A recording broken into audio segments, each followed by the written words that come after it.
Hey everyone, I have another skating video for you all. Today I'm going to share with you my 7-day roller skating journey.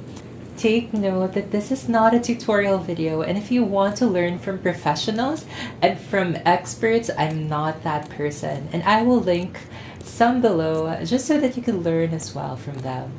This video is more about me showing you my journey as a beginner and what you could expect in your journey. But take note also that each person is different and we learn in our own ways. We learn in different paces. So do not be afraid, do not compare. Just try to see what it's like for me in my first 7 days of skating. I've already shared a glimpse of my day one weeks ago, and it was a struggle. As you can see, I keep falling and falling, I keep shaking, I do not have the proper form, and most of all, I was completely terrified. I even thought of stopping skating altogether and had regrets of buying skates at all. Like, why did I even buy these skates? But I stuck through it. I tried and tried and tried again. It wasn't the best feeling that day. If I'm going to admit something, I was really hurt that day. I wasn't really expecting it to be that difficult. I should have expected it to be more difficult because I have zero experience. So on day one, my biggest struggles were number one, the fear of falling. Number two, I did not have the proper venue. So as you can see, the surfaces are different in our garage. It's not big enough for me. It's quite dangerous. So it's really not the best place for me to skate. And number three, I think this is one of my biggest struggles on day one was falling. So as I was watching my videos, I noticed that I was always using my wrist to soften the blow of the fall, which I think was the worst thing to do. What I learned on day one though is not really technical, but I learned not to give up. So as you can see, I think that's the best lesson that I learned for that day. I didn't really do a good job that day, but at least I kept trying. I didn't cry. I didn't break my bones. I just kept standing up, kept trying, even though it hurt.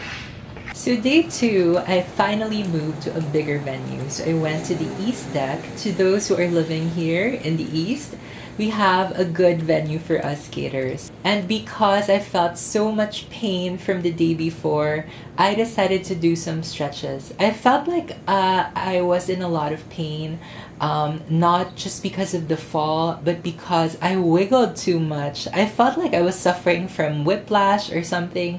So I decided to stretch a bit. I think the climb up the 3 flights of stairs was enough warm up for me. So stretching was really necessary after that.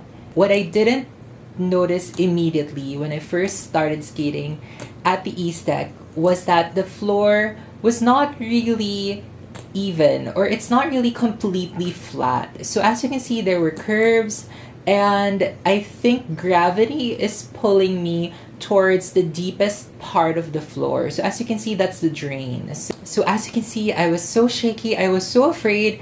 It was even so difficult to get off my chair. I felt like it was still day one on a bigger venue.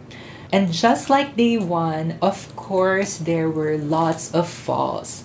And it's like I didn't learn anything from day one. I was still using my wrist to soften the blow, which is really not a good thing. I really want to keep telling myself to stop doing that, but it's so hard to shake off. Do you have any tips on getting that bad habit away? So if you have any tips for me, please comment down below, because I really couldn't stop my muscle memory from doing that. It's just that I feel like my wrist should always catch my fall. But I was so happy here because I was finally able to move forward. I think that was what I was missing the day before, because our garage was not big enough. It's not small, but it wasn't big enough for me to make big strides forward, which the east deck allowed me to do. So as you can see, I was struggling so much, but I was moving forward. The next day, I went back again to the east deck. So I had so much fun on day 2, so I decided to move there again on day 3. As you can see, it rained hours before I skated, so there were still lots of puddles, and I read that puddles are not good for skates, so I tried to skate away from the puddles. As you can see, I'm a bit more confident now, so I wasn't really shaking as much. And I managed to move forward a lot. So I managed to skate that far just at the beginning of my day. So I was feeling more and more confident. But of course, confidence does not equal skill. So as you can see, I was still falling and I still haven't learned how to break falls safely. So as you can see, I was still using my wrist. So it was still a lesson that I haven't learned on day 3. What I recommend is still taking lots of break and drinking lots of water, because that really helps you get your strength back and get your confidence back. On day 3, I have much more confidence, so I can finally skate around while holding my camera, being very careful, of course. And I tried to move to a different part of the east deck because I thought that that was a flatter area.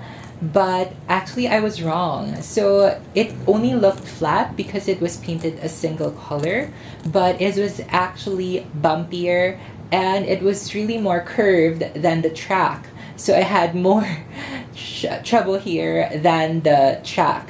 And the fact that there was only a meter of concrete preventing me from falling off like a 5-story building really terrified me. So I just really moved back to the track after trying here. But this was actually a good day for me.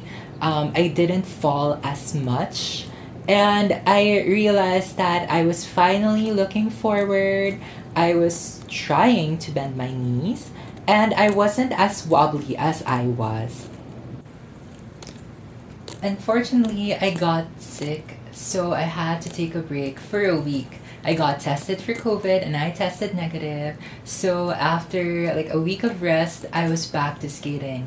So I went back to the east deck and practiced and practiced. What I realized was after a week of not skating, I was less confident this time. Like I was terrified to stand up from the chair. I felt like I forgot what I was supposed to do. So my advice was to try as much as possible not to take too long of a break. But for me, it was inevitable. I had to rest. I was sick. So I was really forgiving on myself. So I went to the smoother surface of the east deck. So as you can see, on this side of the east deck, it was more like a polished concrete rather than a textured floor. It was so much fun. It felt like I was gliding on butter. I can move forward confidently. However, if you're going to the deeper area of the surface, it would really increase your speed. You could lose your balance if you're not aware. So I just fell, and I fell hard, and it was painful. It really knocked the wind out of me. I laid there for a while because I really had to get my stamina back because it was a painful fall. And as you can see, I'm not really gifted on my behind, so there's really not a lot of cushion to support that fall. I can say even if I fell, I was much happier this time because I can finally move forward confidently. I was already looking forward. I was bending my knees more. So somehow I learned something.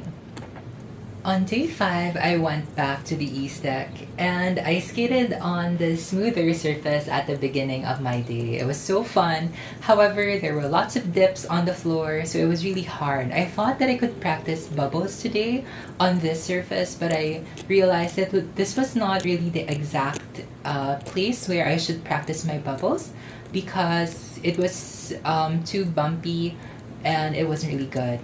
So it was only on day 5 when I finally felt comfortable to put on some music, because on days 1 to 4 I was completely focused on myself, my form, my technique. But on day 5 I just finally let go, have fun, and just listen to music. And it was the first time that I managed to go around the deck, and it was so much fun. If I'm going to make a recommendation to everybody, please make a skating playlist. On day 6, again, I started on the smoother side of the east deck.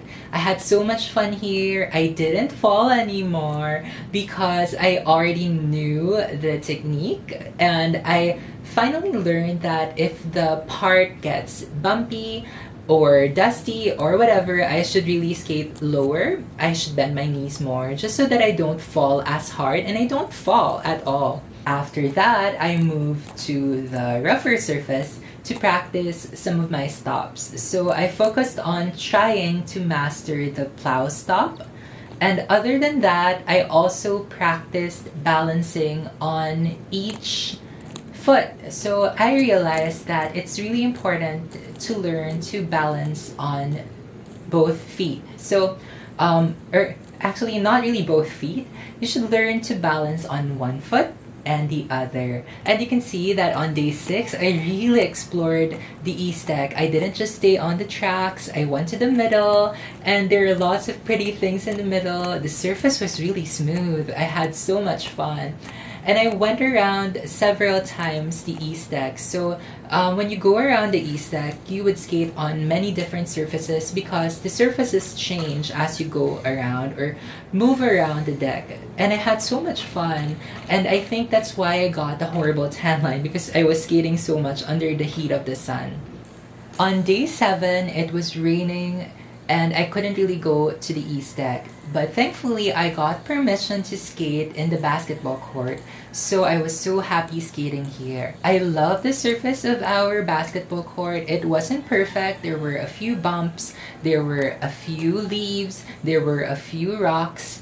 But it was really smooth. It was really good for my skates because my skates came with the stock wheels, and they're for indoor-outdoor use. So it's not exactly the more outdoor type of wheel, but on this surface it was really good. So today I focused on stopping using my toe stops and stopping using the plow stop, or actually stopping by plow stop. So I had struggled a bit, so I even fell when I was practicing this. It was so hard.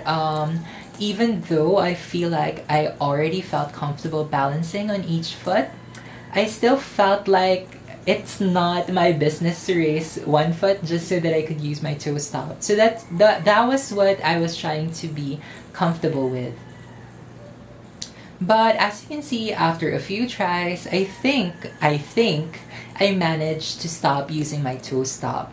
As for my plow stop, I think I need a lot of work.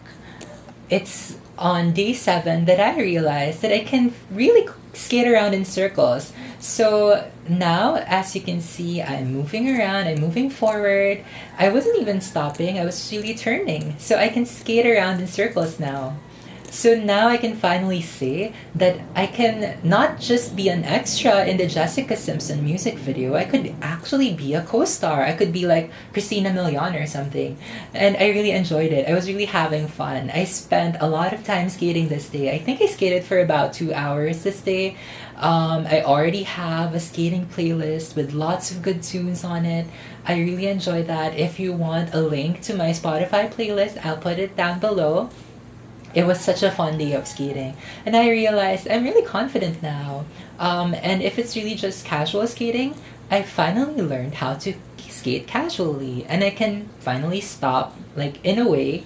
And I'm not hurting people, I'm not hurting myself, and I'm finally comfortable to skate. And while there is a lot to learn, I know that I still have to learn to stop perfectly. I still have to learn to skate backwards. I still need to learn a few tricks. I still need to learn to do bubbles.